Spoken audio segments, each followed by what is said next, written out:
Hello everyone, Mr. G here, and the purpose of this activity is to walk you through or guide you through a process where we're going to build a graphical derivative machine. Pretty cool stuff. So I need you to follow along. This activity is been assigned to you, building a graphic derivative machine in Desmos, and each step here is also detailed in the activity. I thought it would be a lot friendlier for me to walk you through it. Of course, you're welcome to do it on your own, but it might be helpful to do these as in parallel. As you watch the video, you work through the activity, and hopefully that will make sense. So these are the steps that we're going to follow. We're going to look at a function, and then we're going to put a point. This is, of course, connected to what you have been learning about the idea of the derivative. We're going to put a point x, f of x on a function, and then the corresponding x plus h and f of x plus h. And then, of course, we're going to do a secant through those 2 points. And then we are going to find the equation of that secant, the slope and the y-intercept. Then we are going to see what happens as the distance between the x and x plus h approaches 0. In other words, as h approaches 0, when they get very, very close. And then we're going to plot. These will give us a very good estimate of our derivative. And then we're going to plot the actual derivative. So let's start it. So we're going to go folder by folder. We're going to begin here. So this is the function. We have a function here that is already set up for you. So all we have to do is click to the left. It's f of x equals 1/2 of x squared plus x minus 2. So by clicking here, we activate and we can see this is a quadratic. And this next thing is we're going to put a point x, f of x on the function. So let's start with that. The first thing we're going to do is type a point a comma f of a, and then we're going to add a slider for a. So let's do that. A point a comma f of a, and that would give us points that are on the graph. If you can see that, we already plotted this point, and we can see it. It moves along as we move a. So this point, for any value that we put up for a, it matches the graph because it's a comma f of a. Now we're going to change this to make it more general. So we're going to label this point as x comma f of x. That's our original point. So let's do that. If we label it, we would have the coordinates, but this time we're going to change the label to x comma f of x to make it connect to our concept of the derivative. So this is the point, any point x comma f of x on our function. Very good. Now we're going to add a point x plus h and f of x plus h on the function. So we're going to follow the same process. So we're going to create a point a plus h, comma, f of x plus h. So that h is the increment between the point x and then the other point x plus h. So we have to be careful with the brackets here. So I'm going to open a bracket for the point, and then I'm going to put here a plus h, which is my x coordinate, comma, and then f of a plus h. And then Desmos is going to ask me for a slider for h. I'm going to say yes. So now I have my second point. And I'm going to label it similarly to my first one, x of h and f of x plus h. So I'm going to label it here so I know this point is coordinate x plus h, comma, f of x plus h. And there it is. So I have my 2 points. Now I can move x. I can change the distance between x and x plus h. But I'm going to do something else. I'm going to change this slider to go from values just between 0 and 1. And I'm going to make the step, how much it changes each time, to go by 1,000. So I can do very small increments for my distance. So now the biggest distance that I can have between x and x plus h is going to be 1, but I can also get it very, very close. Very, very close as 0.0001, 1000. Pretty cool. Okay, good. So now I have 2 points that are properly labeled: x, f of x, x plus h, f of x plus h. Good. So now our next step is to create a secant that goes through these 2 points.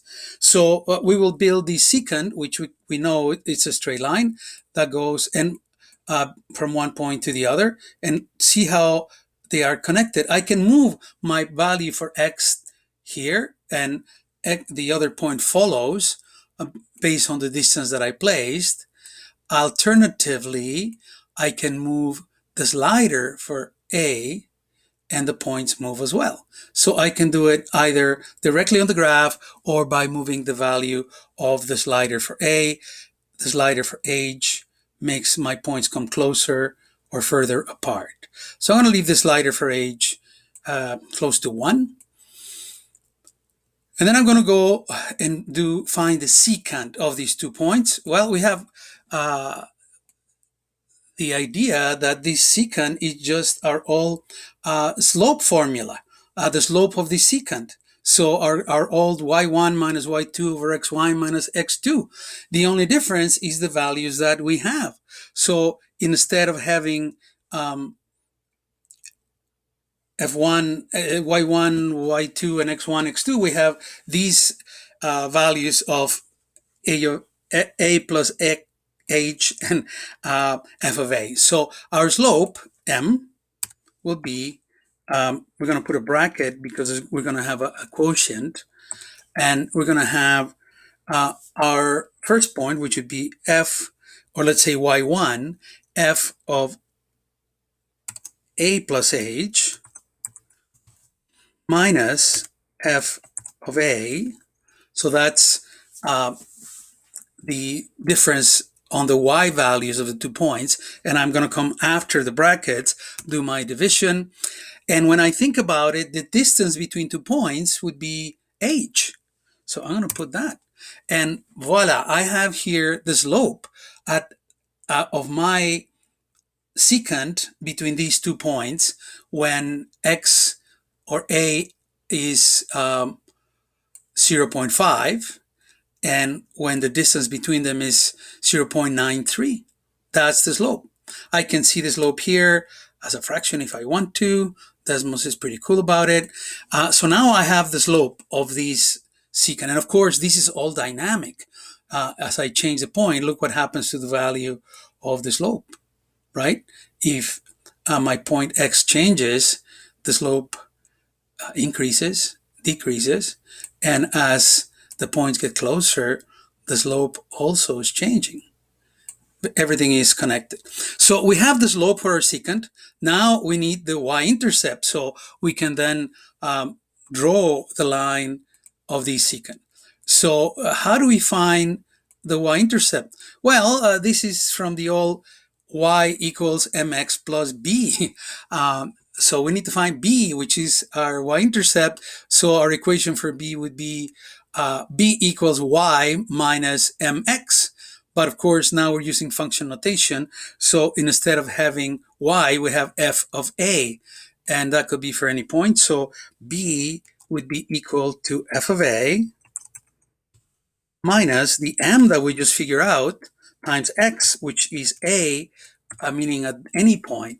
So there we go. We now have the slope and the y-intercept for our line, for our secant line. And again, everything is dynamic.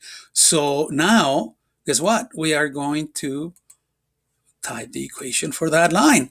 And our equation is just going to be simply y equals mx plus b. We have m and b. So this equation, y equals mx plus b, will be the secant. We can see it here. We can see the secant. And of course, again, this is all dynamic. If I move my x point, look what happens. The secant follows along anywhere I go, and also changes as I get my distance between the 2 points closer. Very good. Now we have understood that way back when we talk about average rate of change, it was the distance between 2 points. And then as the points got closer, the average rate of change approximated the instantaneous rate of change. And that is our derivative. That would be f of x. So let's take a look at what happens next. The secant approaching a tangent as h approaches 0. So move the slider for h to a value close to 0. The secant approaches the tangent line, and the slope of this tangent line is going to be the instantaneous rate of change for the function of that point, meaning the derivative, or f of x. But there's something interesting for you to answer when you do the activity. When we're going to make h very small, so let's do that. I'm going to find our slider for h. I'm going to make it very, very, very small. Remember, we set it to 1/1000. That's 16. That's pretty small. So they are almost overlapping. Now, here's a question for you. What happens if we make h equals 0? The secant line would disappear. And I want you to think why this happens and write it here. All right. So now we have a very, very good approximation of the derivative by these 2 points being so close. So now let's go to our last stage, which is going to be to plot the derivative. So we are now able to move our sliders. We are able to find a very good approximation of the derivative at any point. Whenever we move the slider for a, we have a new line with the corresponding slope. So what we're going to do next is this. We're going to plot several points, x and m, meaning the slope of the line at that point, and that would going to give us an idea of the shape of f prime of x, or of the derivative of x. So we have a table here, and the table is partially filled. We have all the x coordinates. What we need to do now for the y coordinates is to find the value of m at each of these points. So let's do that. The first value is -4. So all we have to do here is move our a to -4. I may close some of these folders that I may not need. I don't need the one for b for the moment. I have my equation of the secant, so I'm going to close it.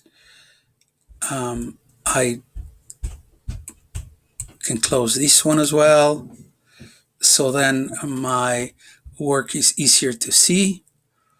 I already plotted this. So all I'm going to do is keep the slope and the value for a. So we said a -4. By the way, I can also change this value of a just to help me move quicker. So I can go step by one, just so my movement of the a allows me to fill the table easier.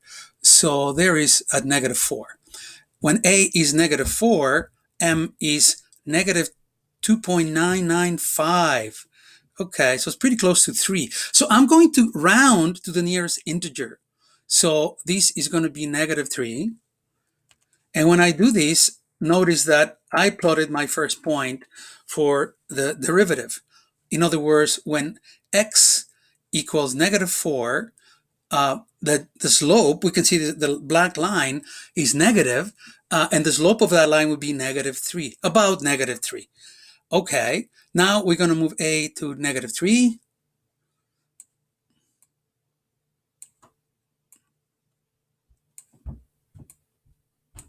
Okay, and then our value for m is now -1.995, pretty close to -2. I'm going to go -2, and that's our next point. Now I'm going to keep doing this for x -2.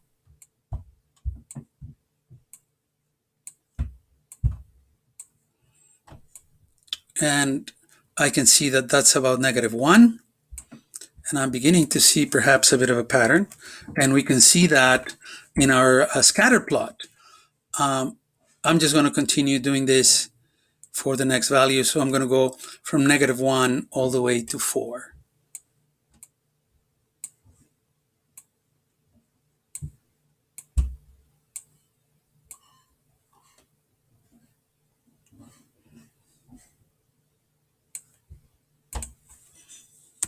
Always approximating to the nearest integer.